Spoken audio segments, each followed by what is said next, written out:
thought we could do a little meditation on the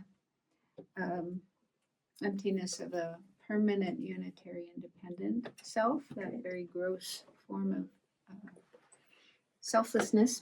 So take a few moments to settle down your mind, put aside other thoughts, other topics of thinking, and decide to just focus on what we're doing here in this class, and then generate a positive altruistic motivation for listening. So one of the main topics in learning Buddhism, and that includes learning the different tenet schools, is the topic of selflessness or emptiness. And the two lower schools only talk about selflessness with regard to persons, and they don't talk about it with regard to other kinds of phenomena like tables and cars and so on. And one type of selflessness of persons is the emptiness of a permanent, unitary, independent self, or I. And this is a kind of self that was taught and is still taught by some non-Buddhist schools of philosophy and religion. But the Buddha realized there is no such a thing as that kind of self. But we shouldn't just take the Buddha's word for it. We should investigate for ourselves. And it's possible that if we were brought up in Christianity or Judaism, then we may have been taught that we have a soul that exists after we die, and so it may have some of the same kind of characteristics as this permanent unitary independent self that the non-Buddhist Indian schools believed in. So it's always good to check to see if we may have within our minds that kind of notion. So start by just getting in touch with your sense of self, or sense of I. And it's most clear or vivid when there's some strong emotion, either a negative emotion like being angry or frightened, or a positive emotion like being really happy, excited, joyful. So think of the last time you did feel some strong emotion. Try to remember that experience as clearly as possible.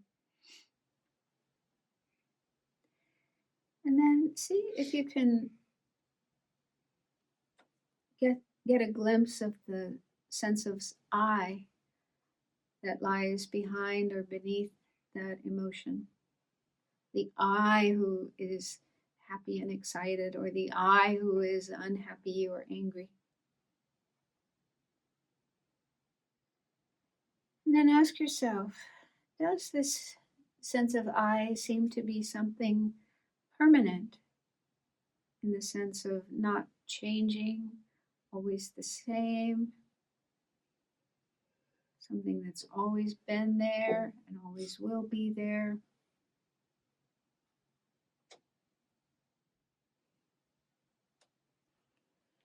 And then ask yourself if the sense of I seems to be something unitary, monolithic, like it's one whole partless thing. It can't be divided into parts.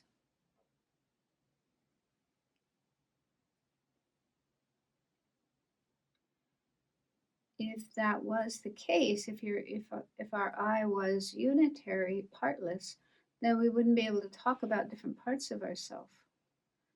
We do sometimes say, oh, this part of me feels like this, that part of me feels like that, and so on. So just check if that makes sense, that your I, your sense of I or self, is something partless.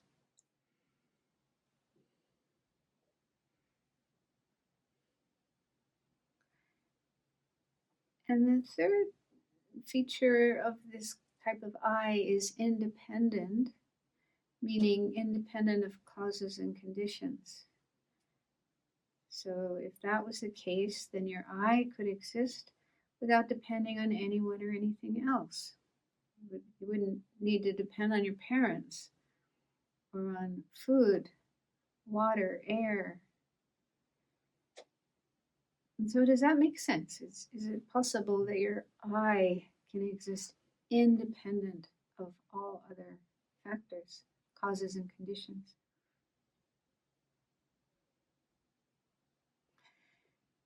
And it's also helpful to think that if there was a permanent, unitary, independent I, it would not be able to function.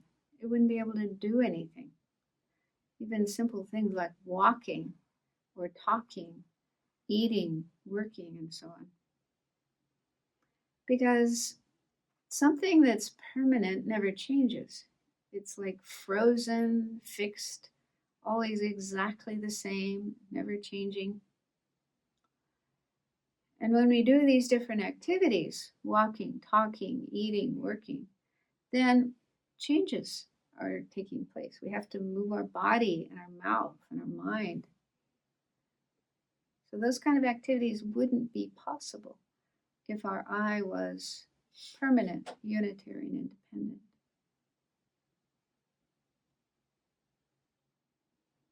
And such an I also wouldn't be able to create karma, good karma, bad karma, and then experience the results of karma.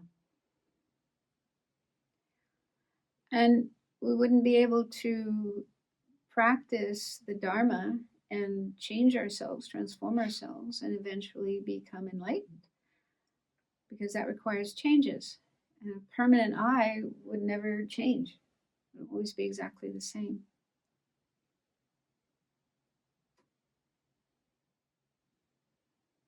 So see if you can come to a conclusion after thinking about these points, about your sense of self or I, how it exists. Can it be permanent and unitary and independent, or does that seem unrealistic, even impossible?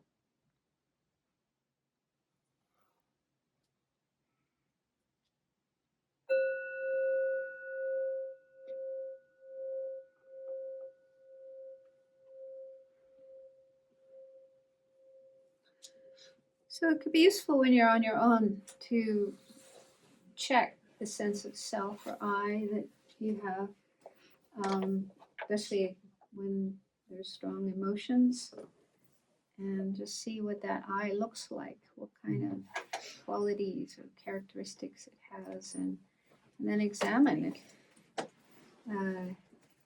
if it's realistic or not. Do you have a realistic view of yourself or not? So this is just the most gross kind of self view, wrong view of self. And then there's subtler ones. But it's good to start with the more gross ones and work with those rather than jumping right to the subtlest one. So gradually getting familiar with checking our sense of self or I and seeing if it's realistic or not.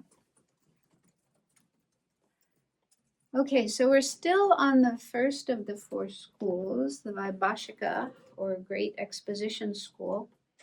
And we got up to we're now on the last point of their, looking at that school, point number 7, which is presentation of grounds and paths.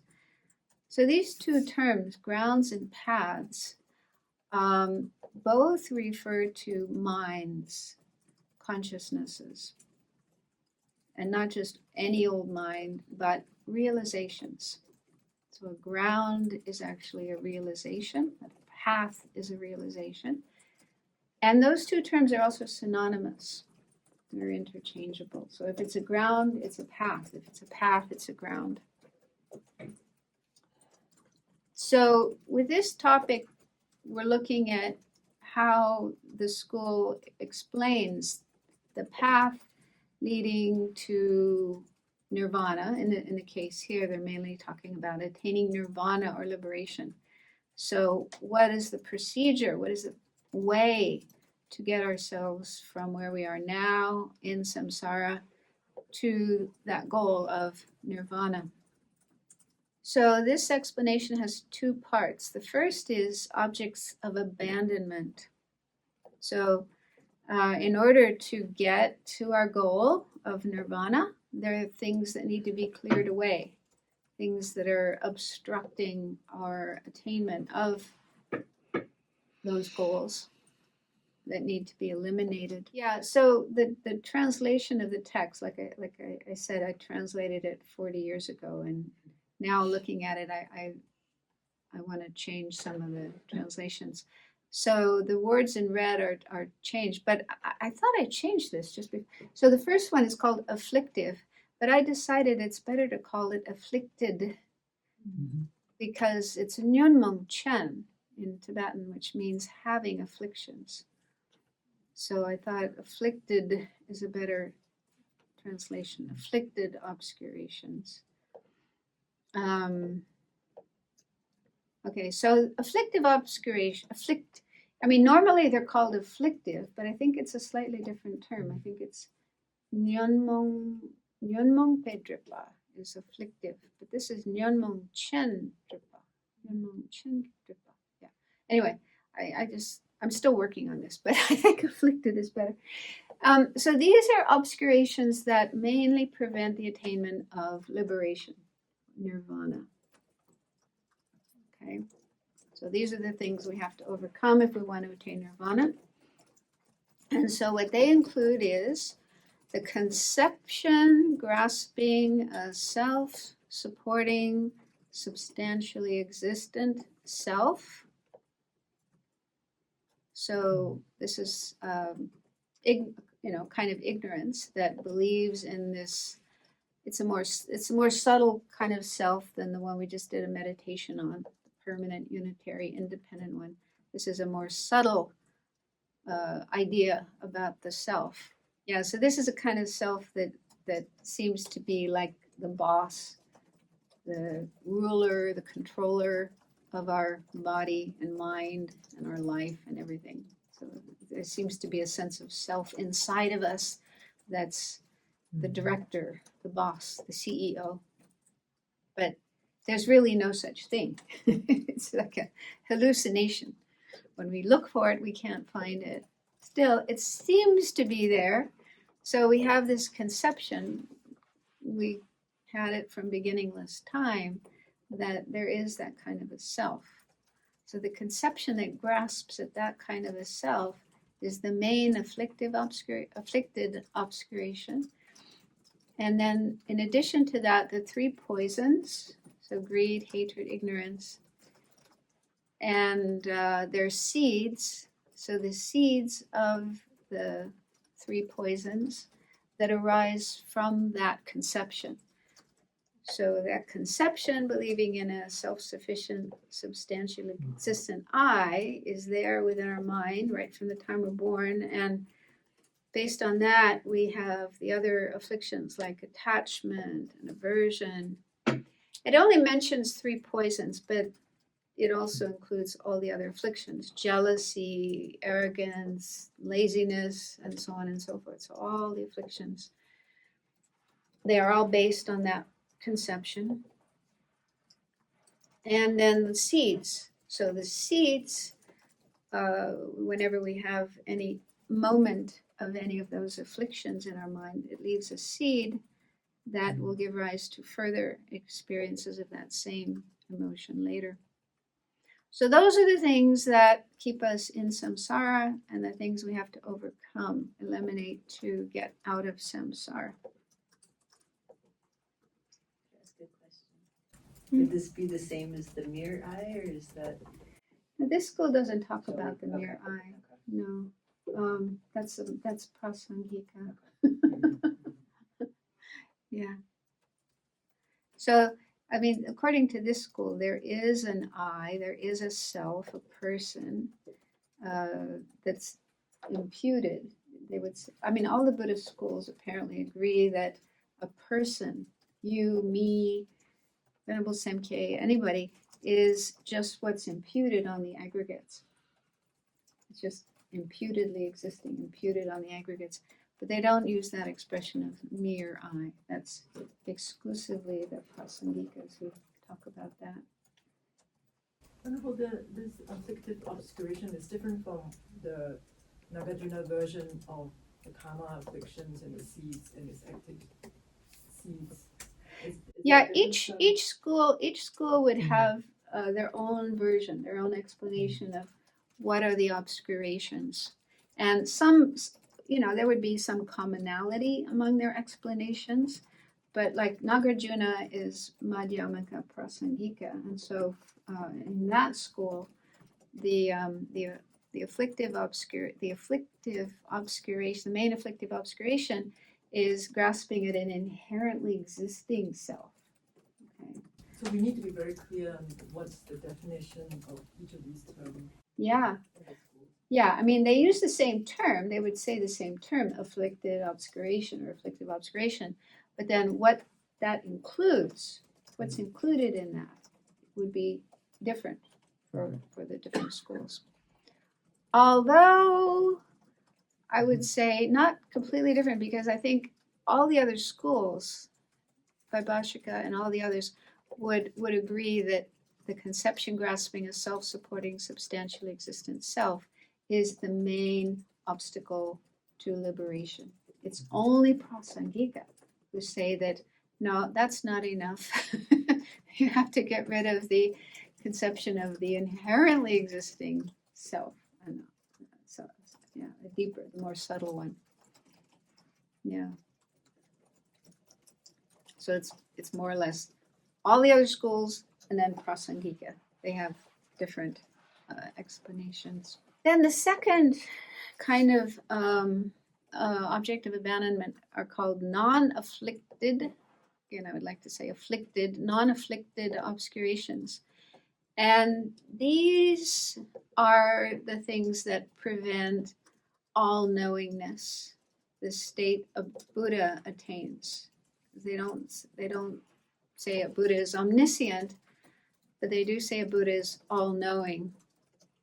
And so a Buddha has eliminated this second kind of obscuration, which are called non-afflicted obscurations. But those who just attain nirvana, the arhats who attain nirvana, they haven't eliminated number two. They've eliminated number one, but not number two. So what's included in number two, again, I changed the word. I think it said tendencies. So it's latencies, pakchak in Tibetan. Latencies of that conception. So the conception grasping a self-supporting, substantially existent self. So even after that's been eliminated from the mind, that's no longer there in the mind, but there's still these latencies or imprints, like the smell of the garlic, that example I give, is this lingering smell of that conception still in the mind. And also another term, negative tendencies. I think I put in the text mental unclarity, but when I looked up the term in Tibetan, it's means negative tendencies. And so you may have heard Venerable children talk about this. They say that arhats, an arhat is somebody who's attained nirvana. So they've eliminated all their afflictions. They no longer have any of the afflictive states of mind, but they may still have these tendencies with regard to their body and speech. Like they say, jumping like a monkey, or speaking harsh words. So they don't have any affliction in their mind, but maybe because of having done those things before, there's still some tendency to do those things. So that's the meaning of negative tendencies. And then there's also included in these non-afflicted obscurations are what are called 4 types of unknowingness. This isn't in our text, but it's in the Abhidharmakosha. And it's interesting, so I'll mention it. There are four things that a Buddha can do, but the arhats can't do. And they all have to do with the mind. So being able to perceive things that are very far away at a vast distance. So Maudgaliana, one of the Buddha's disciples who was known for his psychic powers, he was trying to find his mother, where his mother had taken birth, and he wasn't able to find her. But the Buddha checked, and the Buddha found her, and she'd been born in a hell realm underneath the northern continent. You know, in the cosmology, you have Mount Meru in the middle, and then the 4 continents. We're in the southern continent. So the northern continent is on the other side of Mount Meru. It's very far away. So his mother had been born in a hell realm underneath that. He couldn't find her, but the Buddha could. That's one thing that an arhat still has obscurations about. And the second one is the ability to see things over a vast period of time. And the illustration of this was, you probably heard this story too, at the time of the Buddha, there was this elderly man who came and wanted to be a monk. Like he desperately wanted to be a monk. He was begging to be a monk. And Shariputra, who again had great psychic abilities, he tried to check if this man had created any karma to be born as a monk. You know, you have to have some karmic potential to be a monk. And he couldn't find anything. He couldn't find anything that the man had done in any of his past lives that would make him qualified to be a monk. So this man was very upset, and Buddha heard about it, and then he checked, and he saw in a past life, this man had been a fly. You know, remember that story? The fly that was sitting on a piece of cow poo or something and floating around a stupa with the rainwater. And so the fly went around the stupa, and in that way, you know, got this imprints on his mind from the holy object, and therefore he did have the imprint to be ordained, so he could be ordained. So again, Shariputra couldn't see that, but the Buddha could, because it was such a long time in the past. And then the third one is the ability to see very subtle things. For example, very subtle qualities of the Buddha. So an example of this is the Buddha's accumulation of ethics. It is so great and so profound that it can only be perceived by another Buddha, but cannot be perceived by an arhat. So an arhat would not be able to see the incredible qualities of the Buddha's practice of ethics and other qualities. And then the fourth one is the ability to perceive very subtle details of things. So, for example, is the particularities of constituents, migrations, places of birth, rebirths, probably karma as well. You know, all the subtle details of karma. They say only a Buddha is able to see that, but an arhat cannot. So an example is a Buddha can perceive the entire range of causes that give rise to the different colors on the peacock's tail. But an arhat can't do that.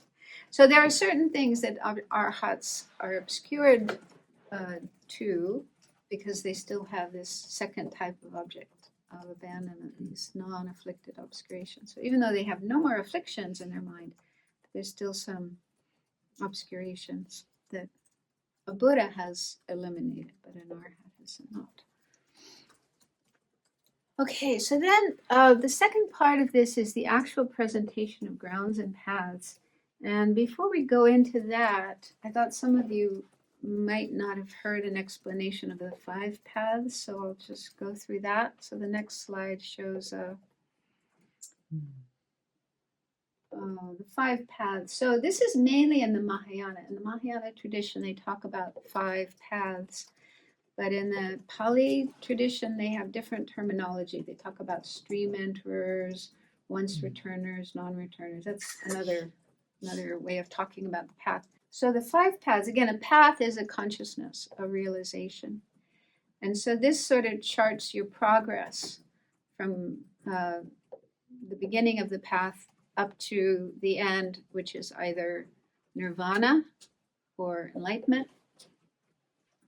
So the first path is called the path of accumulation, because this is where you're mainly accumulating the merit, the causes for your goal.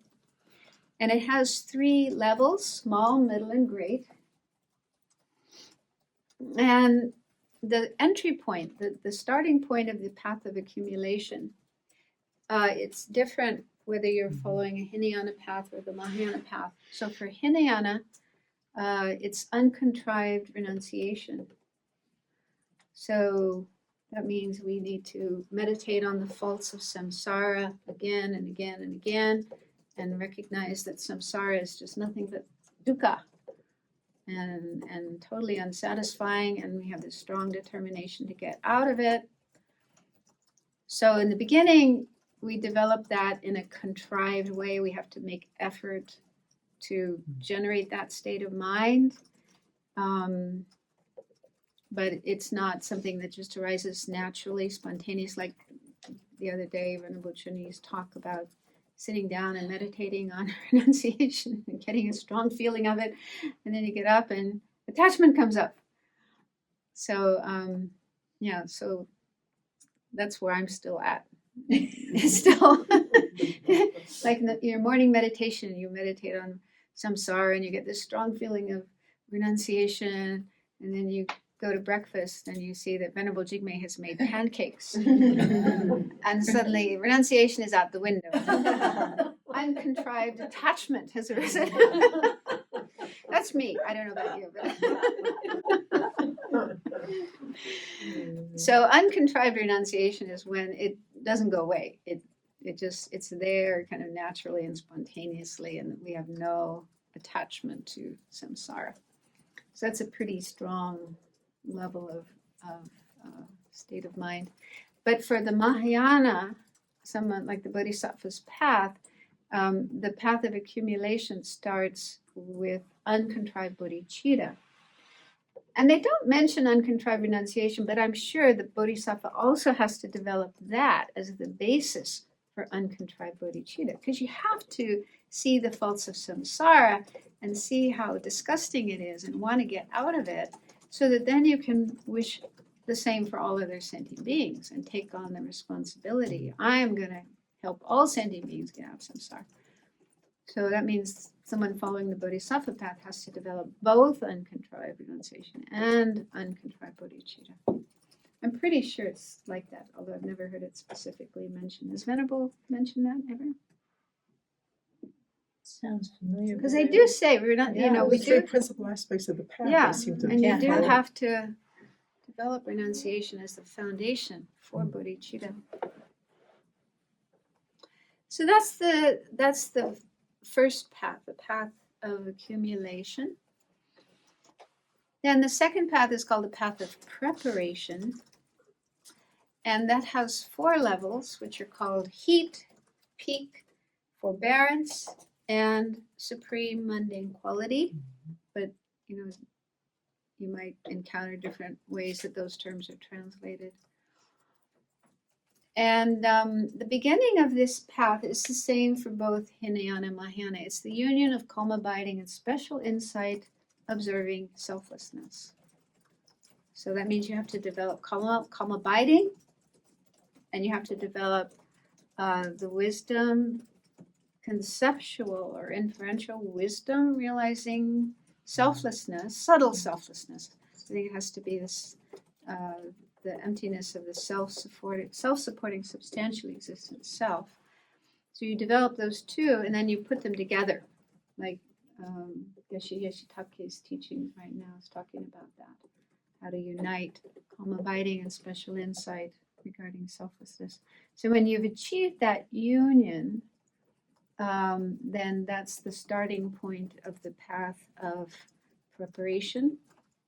And as you proceed through the 4 levels, your wisdom of emptiness, which is still conceptual at this point, it's not yet a direct realization, it's getting more and more powerful. Yeah, like the mind getting closer to the object emptiness. And then eventually the next path, path of seeing, third path, the path of seeing, is the point at which your mind is able to directly perceive emptiness or selflessness in this case. You have the direct non-conceptual realization of selflessness. No longer conceptual, but it's a direct perception. And at this point, you become an Arya, a being who's had that direct realization of selflessness. And also, this is the point at which you first start to abandon some of the obscurations. Which ones? The acquired. The acquired, yeah. So the acquired, intellectually acquired level of afflicted obscurations are abandoned. And then you just have the innate ones, which are abandoned gradually over the path of meditation. So the fourth path is the path of meditation, so called because you continue meditating on this direct realization of selflessness, and gradually that gets more powerful so that it can eliminate more and more layers or levels of the innate afflictions, afflictive obscurations. So they get gradually eliminated over the path of meditation. And then the fifth path is you've made it. This is where the path of no more learning. So that's the point where you attain your goal, which it's called it. They do use the term enlightenment or awakening, both for the Hinayana and the Mahayana. But there is a difference: Hinayana enlightenment, Mahayana enlightenment. So actually, there are three types of enlightenments for the three types of practitioners, the three vehicles, which we'll go on to in the next slide. And also, the first four paths are called learning paths or learner paths, as opposed to the path of no more learning. So the fifth path, you've learned everything you have to learn. You don't have to do any more work. You've finished your work. But on the first four paths, you're still learning, you're still growing, you're still working your way to the goal of enlightenment. Okay, so method and wisdom in the three vehicles. So I kind of summarized what is said in the text rather than going word for word. So the three vehicles are the hearer or Shravaka vehicle. That's the first one. The second is the solitary realizer or Pratyeka Buddha vehicle. And the third is the Bodhisattva vehicle. So the first two are usually called Hinayana or fundamental vehicle. And their goal is attaining nirvana, liberation for yourself, getting yourself out of samsara, but not becoming a Buddha to help all other beings become free of samsara. So that's the goal for the third type of person, the Bodhisattva.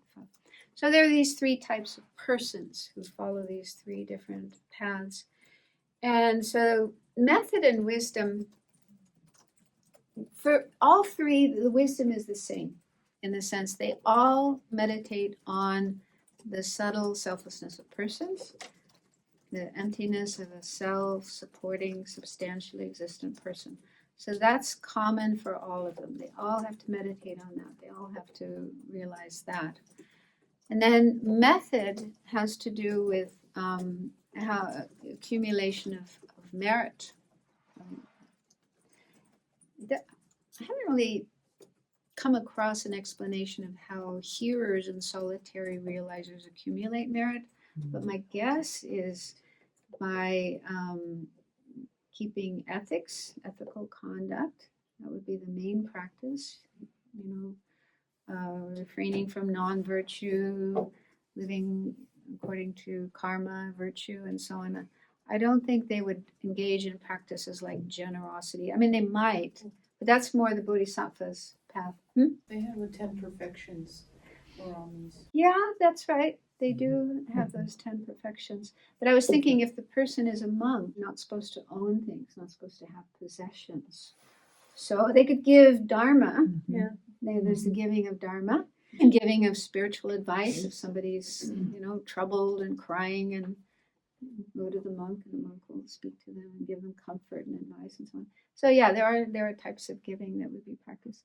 Yeah, so patience or fortitude.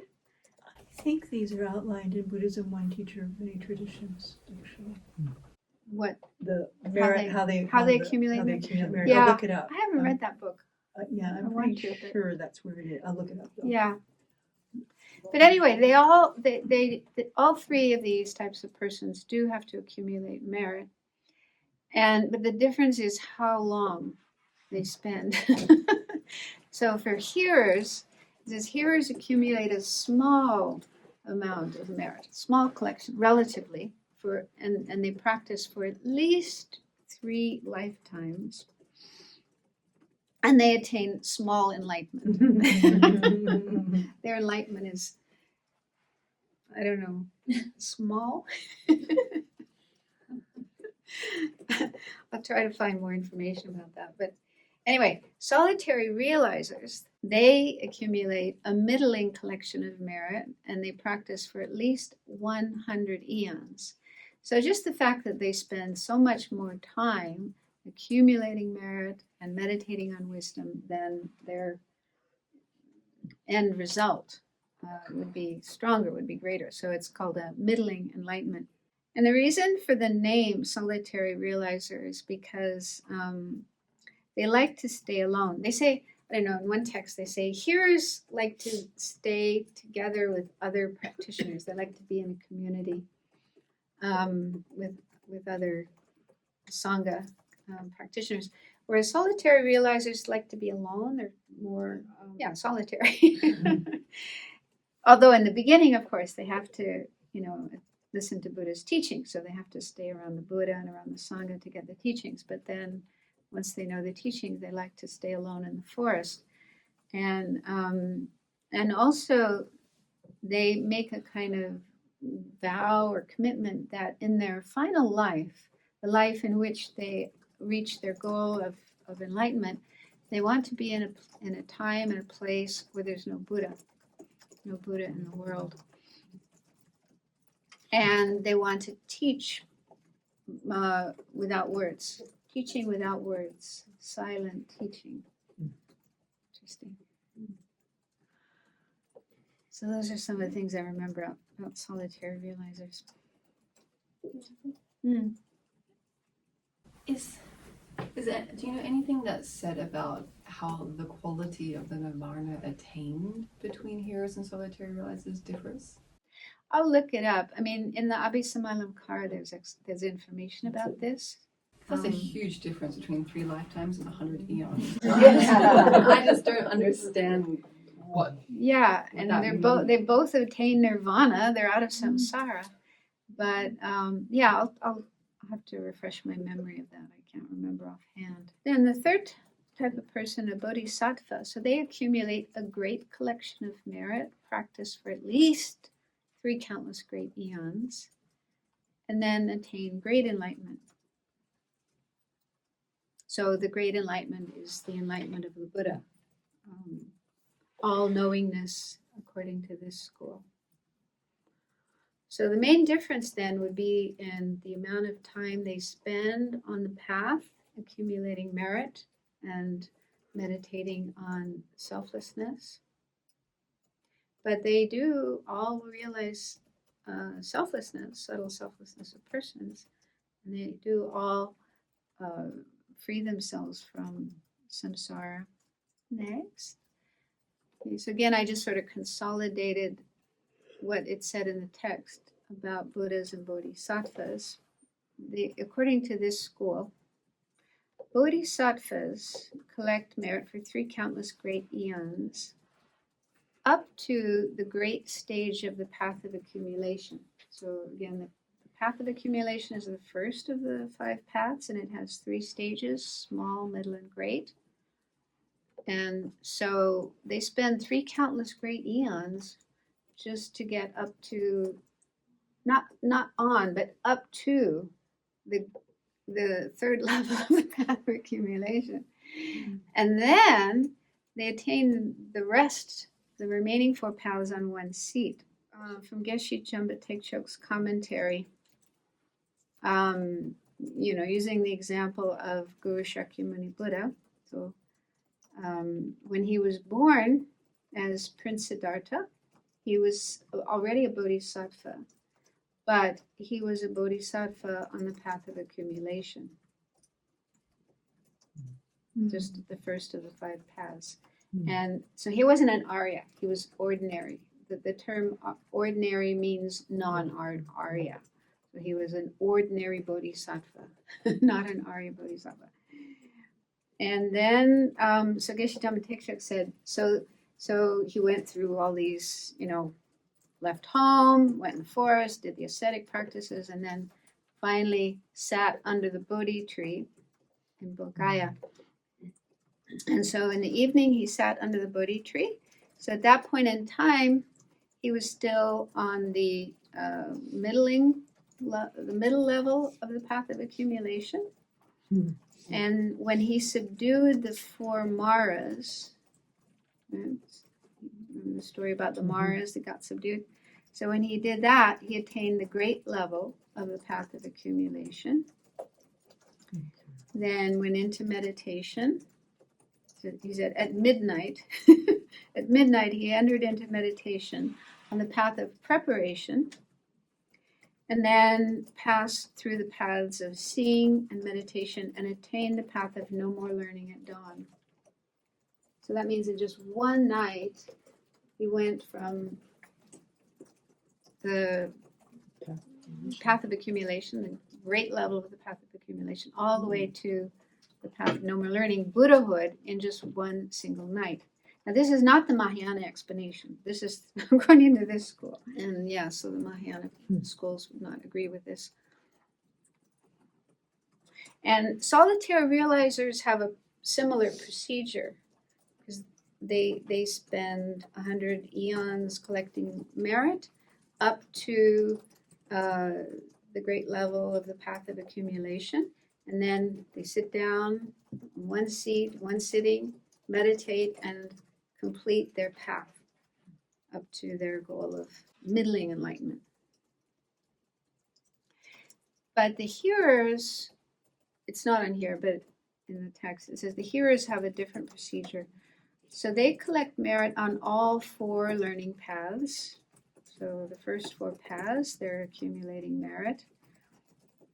And at least 3 lifetimes, but for some it could be up to 14 lifetimes. But I think this measure of, I think it's not so clear in this text, but when it's 3 lifetimes or 14 lifetimes, that's from the path of seeing. From the path of seeing on, it's 3 or up to 14 lifetimes. So that's a much faster path.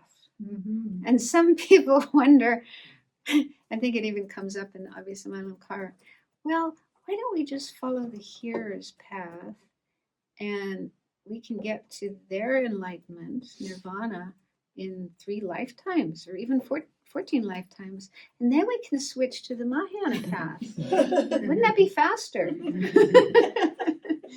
So the answer to that query or that doubt is, what happens when you attain nirvana? They say, the attainment of nirvana is so peaceful and so blissful that the arhats just get stuck there, and they don't want to come out. They don't want to come out of the meditation, so they can remain in that very, very peaceful state for a long, long, long, long time. And from the Mahayana point of view, the Buddha will kind of wake them up out of their blissful nirvana and tell them they still have work to do. And then they have to go back and start at the Mahayana path of accumulation, developing uncontrived bodhicitta. So they say that route takes longer because of this problem of getting stuck in nirvana.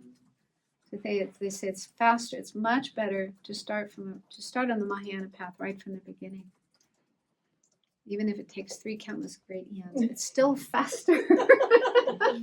Still faster than the other route, going to nirvana first and then entering Mahayana.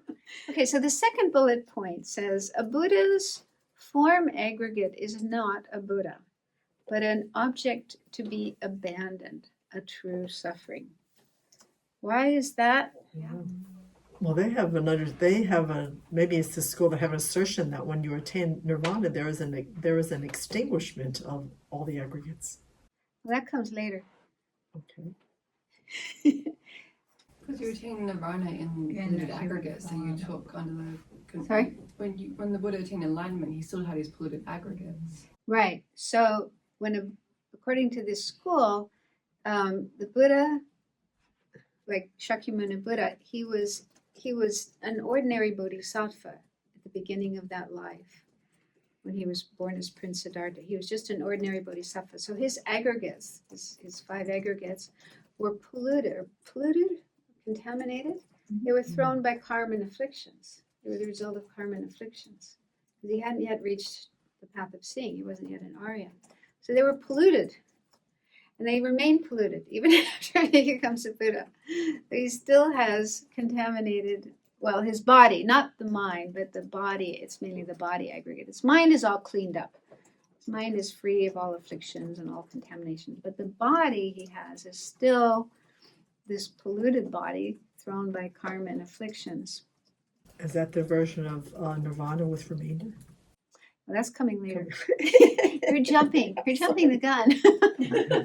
So how do they reconcile then putting the Buddha's ashes in the stupa if it's a polluted aggregate?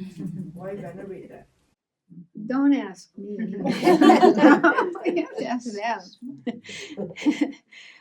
I mean, I'm sure they still have great veneration for the Buddha because of what he did, what he attained, even if his aggregates are still polluted.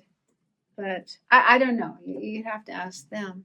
The explanation in the Mahayana is when a bodhisattva becomes an Arya bodhisattva.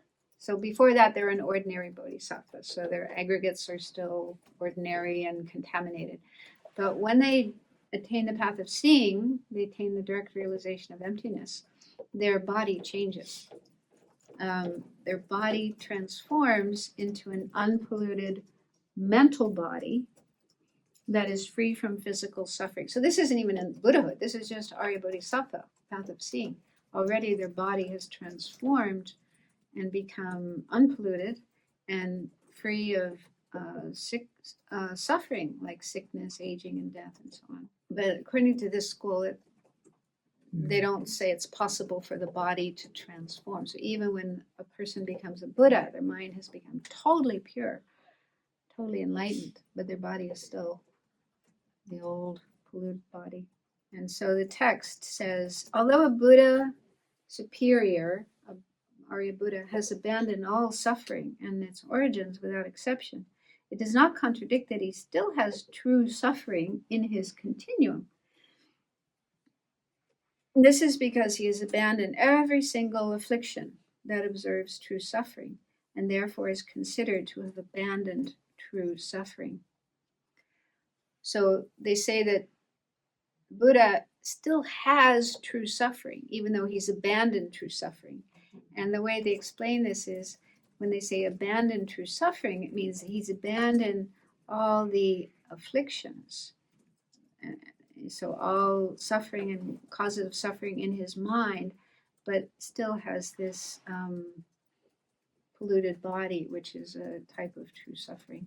So they don't see that as a contradiction. Which is why Buddha could be in pain. Yeah, I And all think those they would Pali say Sutra Buddha stories, yeah. Buddha could still experience pain. The third point is there's no enjoyment body, Sambhogakaya. So this is only explained in Mahayana. So the enjoyment body is a kind of form body emanated by a Buddha, and it stays in Akanishta, pure abode, teaching Arya Bodhisattvas until samsara ends. So in the Vaibashika school, they don't talk about that. They don't know about it. Then the fourth bullet point is when the supreme emanation body. So supreme emanation body refers to the Buddha, Shakyamuni Buddha. We would say that is a Nirmanakaya, supreme emanation body. And when that comes to the end of its life and attains what's called nirvana without remainder, the mental continuum ceases. So their belief is when the Buddha passed away in Kushinagar at the age of 80 or so, then his mind went out of existence. His mind ceased to exist. His body was left behind, and it was cremated, and then the ashes, the relics were divided up, and so on and so forth. But mind is no longer existing. So of course Mahayana wouldn't agree with that. So these are some of their assertions that are different, quite different than Mahayana explanation of things. Okay, so then next slide is what they say about arhats. So they say there's two types of arhat. So again, an arhat, it translates as foe destroyer, foes referring to the afflictions, ignorance, greed, hatred. So someone who's destroyed those is a foe destroyer, an arhat. So this is somebody who's attained nirvana. And there are two types, with remainder and without remainder. So with remainder means they still have aggregates. So they still have their 5 aggregates. So somebody can attain arhat, become an arhat, and until they die, they're still walking around in this world, going on alms round, meditating, teaching, and so on. So that's an arhat with remainder. And then when they come to the end of their life and die, then they become, it's kind of funny to say, become without remainder. I mean, there's nothing left. So their mind goes out of existence. So there's no more aggregates. Well, I guess the body's left behind, and the body could be cremated and made into ashes, into relics. But yeah, there's the arhat's mind is no longer there. So that's the meaning of an arhat without remainder. But there's really, you can't really say that's an arhat. It's not a person. Yeah, Chandrakirti has fun with this in his text, Madhyamika Avatar. We'll get to that eventually, refuting this idea.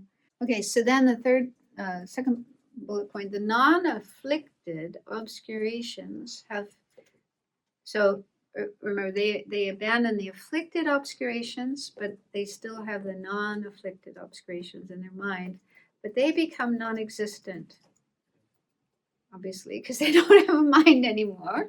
So then those obscurations are gone too. So in the text it says, these are not abandoned by applying antidotes. It's not that they apply antidotes and get rid of them, but they just go out of existence because the mind is no longer there. So in the end, they do abandon those too, but just as a side effect of nirvana without remainder. And then, so then it says, therefore, there are 3 final vehicles. So this is a big point of debate among the different Buddhist schools. Like our school, Madhyamika school, says there's only one final vehicle, meaning every road leads to enlightenment. Every road leads to Buddhahood. So even those who become arhats, hearers and solitary realizers, they become arhats, but eventually they will enter the Mahayana path and then become Buddhists. So there's only one final vehicle. But according to this school, and some of the other schools, they say there are 3 final vehicles, meaning hearers and solitary realizers attain their goals, and that's it. they stop there. They don't enter the Mahayana. I mean, we don't agree with that, but the school does. And then the last point, this isn't in our text, but it's in the Abbey Samailankara, that some arhats can regress. So this is the only school, the Vaibashika is the only school who say this. They say there are 6 types of arhats, and 5 of them can regress, meaning fall down after becoming arhat. But the other schools would say, well, they weren't arhats. If you become an arhat, you don't regress. So those beings who regress were not really arhats. Okay, so that's it for the text. There was one bit about definitive and interpretable sutras right at the end of this part about Vaibashika, but I'm going to skip over that because I really, as far as I know, it's only the Mahayana schools who discuss that topic. I don't think the other schools talk about definitive and interpretable sutras. But it does say in our text that most Vaibhashikas do not accept the Mahayana sutras to be the word of the Buddha because they can't be taken literally. So they say that a definitive sutra is one that can be taken literally, and they can't take the Mahayana sutras literally. You probably find all kinds of things in the Mahayana sutras that they don't agree with. Quite different from their own sutras, so we don't accept them as the word of the Buddha.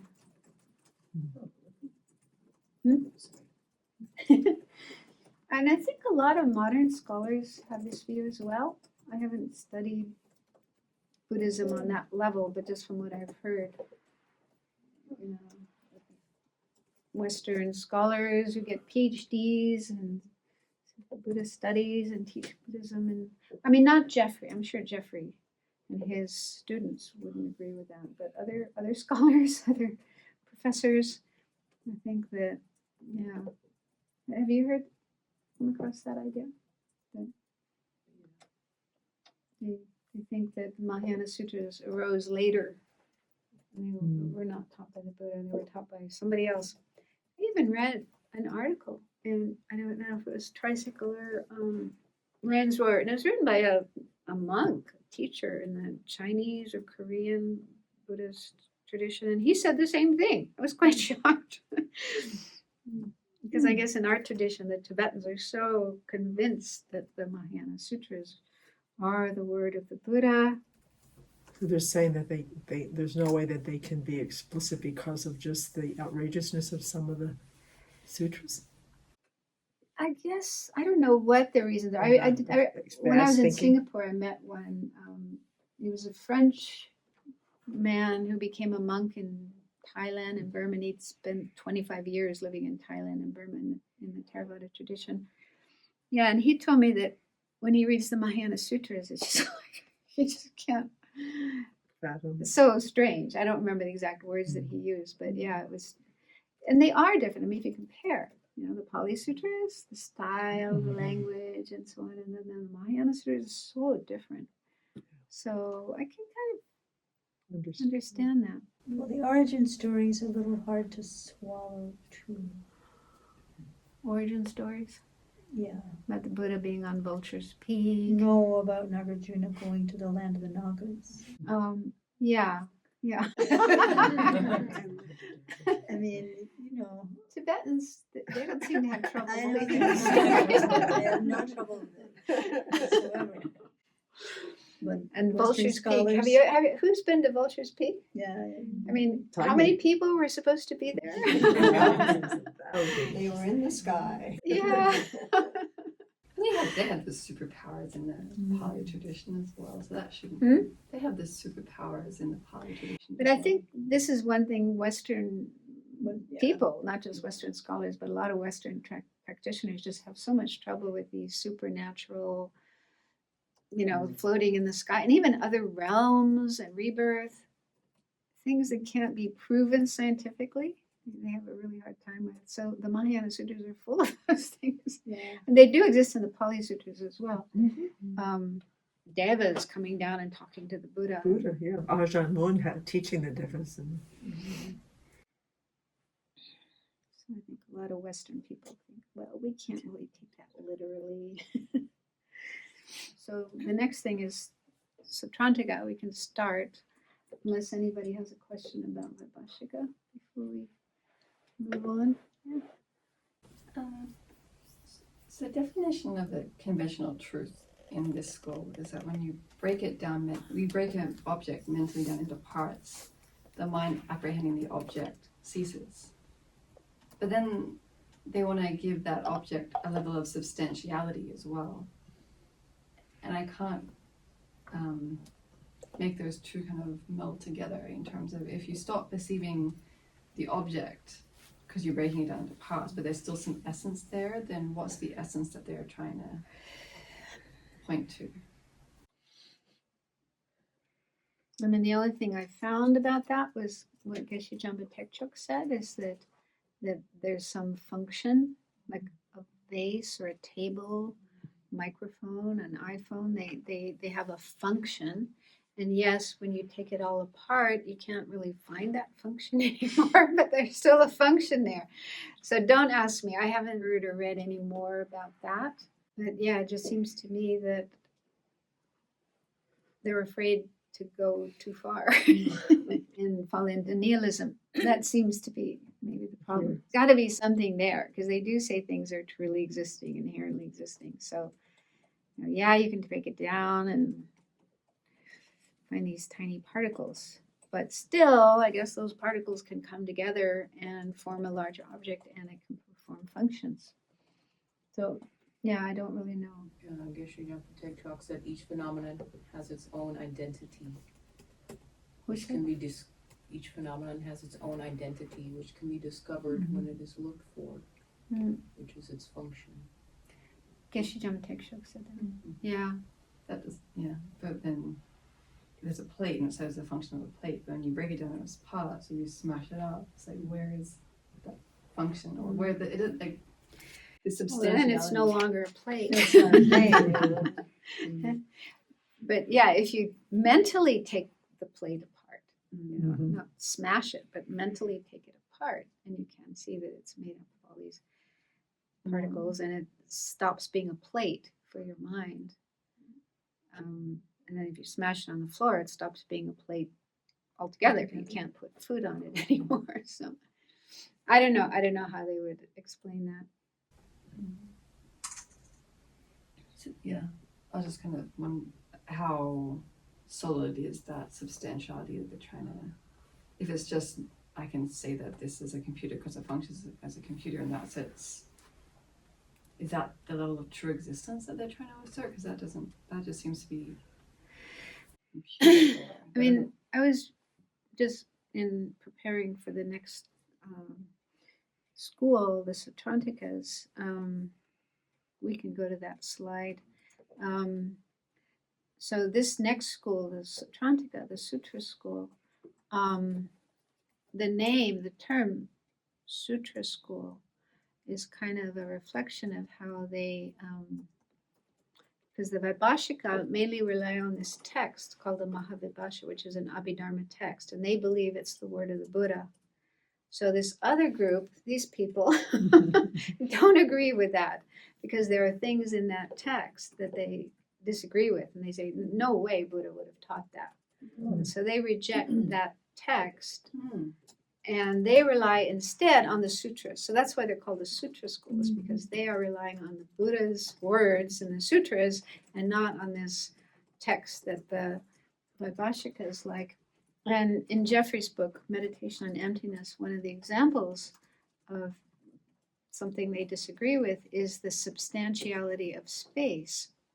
Because according to Vaibhashika, ultimate truths include all permanent phenomena, not just little particles and moments of mind, but all permanent phenomena are also ultimate truths. So that includes space. They would say space is an ultimate truth, and it's substantially existent. And so the other Buddhist schools say, what? How can you say space is substantially existent? So that's one of the things that they disagree with the Vaibhashika. But apparently it's in that text, the Mahavibhasha. So that's why they're distancing themselves from that text and what it says, and relying instead on the sutras. And also these definitions of the two truths. Is it true? Is it Guy who said, it's basically the final school? Who pulled out the definitions of them, right? No, Like, no. Or are they explicitly stated? No, like in this- Abhidharma Kosha, that's Vasubandhu's text, which explains the Vaibashika assertions. I see. So he's the one who wrote that text. He was a Vaibhashika until he switched. So that has that those definitions of ultimate truth and I dimensional see. truth. So Okay. so next week we'll start on the next school. So Trantikas. Yeah, this is actually quite an important school because so many like Lorik, mind and mental factors and all the logic, the debate texts you've been studying, they're all according to this school. One of the main sources of their information about this school is Dharmakirti's text, the 7 treatises on valid cognition. So he was brilliant about explaining all these different aspects, different kinds of minds and reasoning and so on and so forth. So we're probably more familiar with Subtrantika tenets than Vaibhashika.